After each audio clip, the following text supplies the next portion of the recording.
Welcome back, everybody. This is Wisconsin Shoe Guy, and Cru Nonpareil has done a great job of really infusing the market with a bunch of really unique shoes. And they sent me this pair really for two reasons. One is I wanted to have the opportunity to really test out camel Suede and see what it's like. And then the second one is they have a new design of a shoe, kind of a mix between athletic and dress, and wanted to give that a try as well. So here it is. It's a kind of a Chukka boot, but a slip-on, something really cool.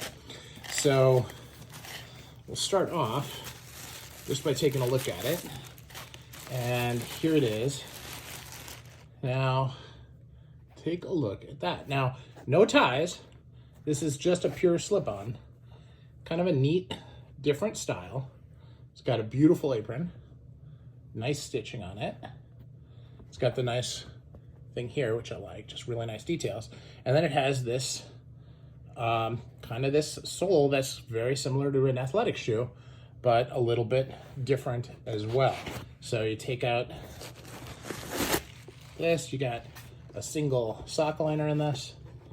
This goes all the way through, which I prefer, and really excited about these and how they're going to be. So that's the one.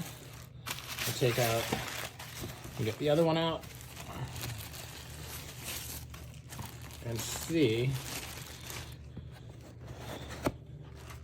what a great pair of shoes this is. What do you think?